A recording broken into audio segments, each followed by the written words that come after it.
Yun lang bang about tanghali eh? Saglit lang, order lang kita.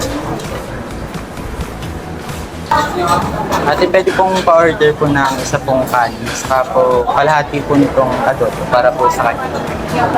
Hintay na lang po. Thank you po.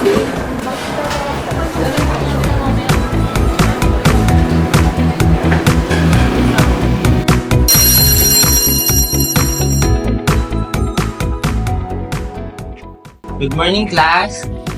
Good morning, sir! Okay, now you may take your seat. Class, who is absent for today? Si Jane po, sir. Okay, si LJ. Okay, now class, who can recall our last topic? Sir, Okay, Rosaline? in our last discussion, we talked about the different social organizations. And what are those social organizations? Those are the Puro, Pisan, Init Tribe, the Bagani, and the Banu. Okay, very good. Today we will discuss about the Ili type of social organization. The word or the term Ili is derived from Buntok name or what? Or village. Ili is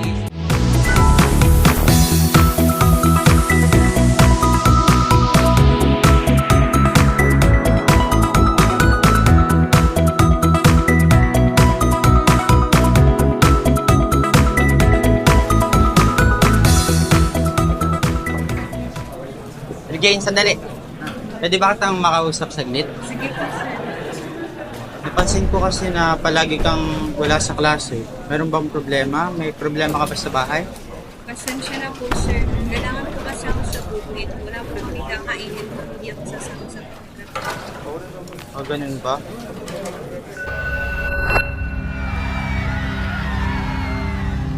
Ay, ay, ay, ay, tayam.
Tama na yan, anak. Halika na.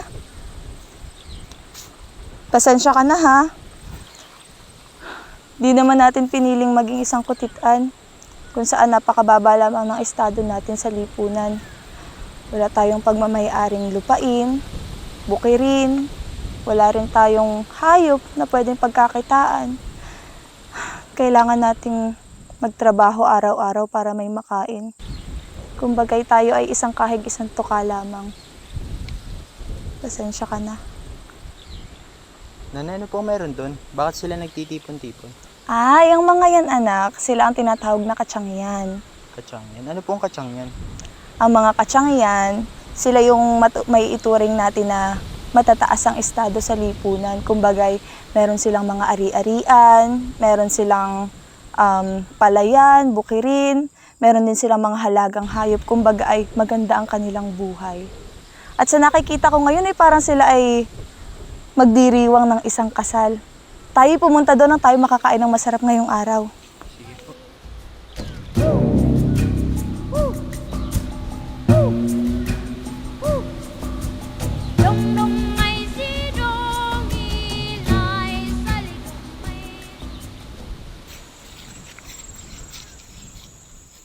Nay, talaga po bang tradisyon na natin na ipakasal tayo kahit hindi naman natin gusto yung isang tao?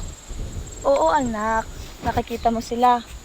Gaya nila, bata pa lamang sila ay pinagkasundo na sila ng kanilang magulang. Kumbaga, hindi pa sila lumalabas sa sinapupunan ng kanilang mga ina, ay sila ay naipagkasundo ng ikakasal.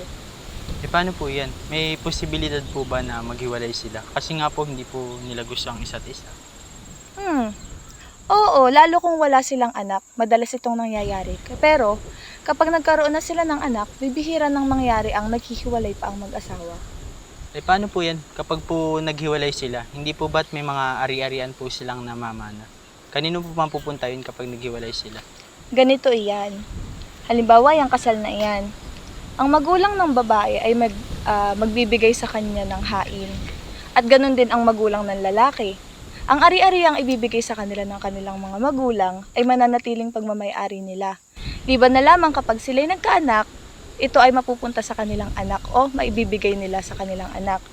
Pero kapag wala silang anak at halimbawa ay namatay ang isa sa kanila, sabihin na lang nating halimbawa namatay ang asawang lalaki at wala naman silang anak, mapupunta ang kayamanan ng asawang lalaki sa kanyang asawa.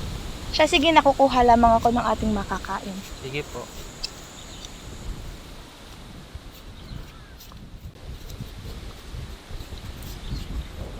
Nakikita mo ba ang mga palayan at kabundukang yan? Pinamanas na sa akin yan ng aking mga magulang, kasama na ang kalabaw na yun. Kayang-kaya na kitang buhayin yan.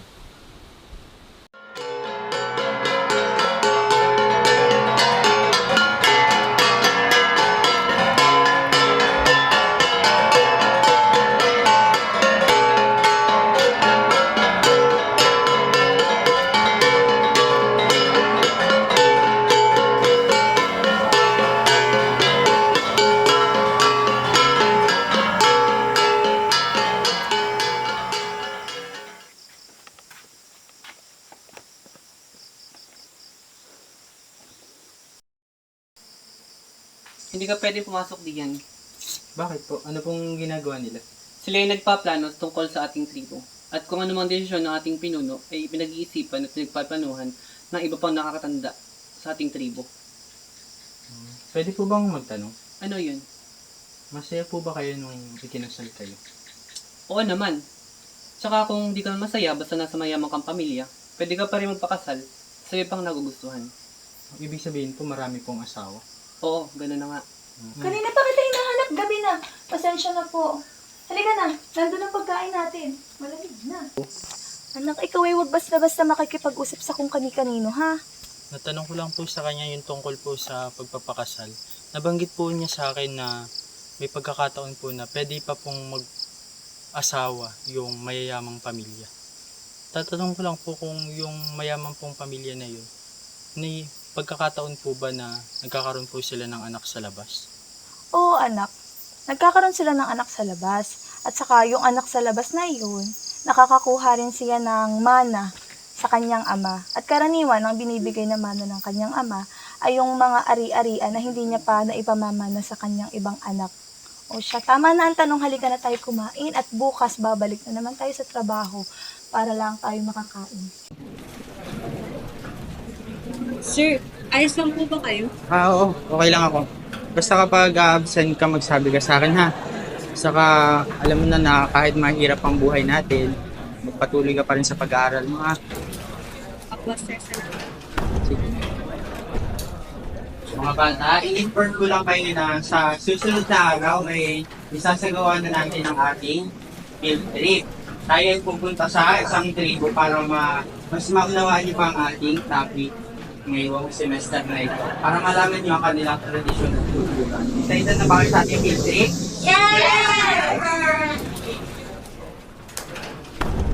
Good morning po, sir. Good morning, LJ. Bakit? Sir, pasensya na po kung hindi ako makakasama sa field trip dahil kailangan po ako ng aking nanay sa sakahan. O, ganun ba? Sayang naman. Sige. Salamat.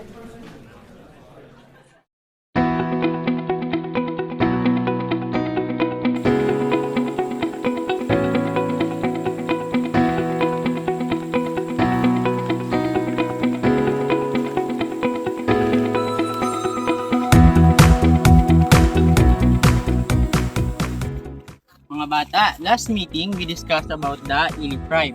Who can tell me about the different social status of Buntok? Sir, ako po. Charmy? Kachangyan po at Lawa, sir. Yes, Kachangyan and Lawa. And what is Kachangyan and Lawa? Sir, ang Kachangyan po ay upper class, samantala po ang Lawa ay lower class. Yes. Na kung saan po ang Kachangyan ay nahati sa tatlong bahagi ng social status. Ang una po, sir, ay matinglo. Yun po ay upper, misnid, upper middle, pitlo, upper and lower. Samantala po ang Lawa ay nahati din po sa tatlong bahagi ng social status. Yun po ay Kachangyan Silawa, Patpatnik at Kutitan. Napakagaling naman ni Charmy.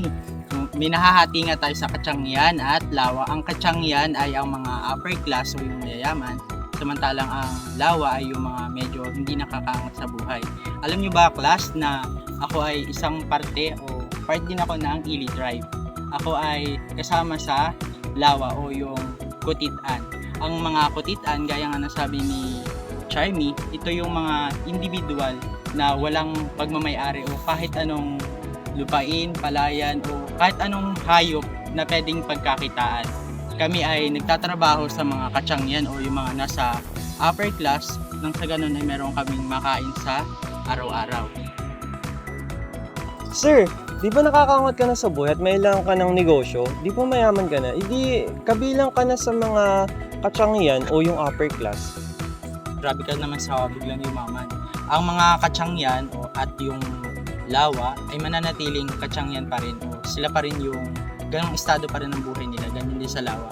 Kapag naman yung mga Lawa na biglang yumaman, tinatawag silang baknang. Yung mga, halimbawa kagaya ko, Kutitan, na biglang nagkaroon ng mga negosyo, nagkaroon ng mga lupain, o biglang yumaman nga, hindi sila mako-consider as Kachangyan o yung mga upper class. Sila ay tinatawag nating baknang. Sir, si LJ po ba yun? Yes, si LJ ni. Si LJ ay isang parte din ng Ili tribe. Kagaya ko na Kutitan. Siya ay isa rin sa mga individual na walang, yung kanyang pamilya ay walang ari-arian, mga lupain. Sila ay nagtatrabaho lamang upang mayroong makain sa araw-araw. Kaya naman, puntahan natin siya. Dali.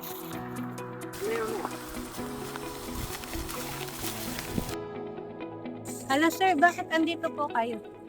Kaya pinagpaalam na kita sa nanay mo. Class, si LJ, doon sabi ko na sa inyo na siya din ay isang parte ng Ili tribe o yung Kutitan na lower class sa Lawa. Si LJ ang mag-guide sa ating class dito sa Buntok, na kung saan ay magbibigay rin siya ng mga ilang impormasyon ng mga tradisyon, kultura naming mga Ili. At nang sa ganun ay mas mapalalim ang inyong kaalaman tungkol sa ating aralin tungkol sa mga Ili tribe.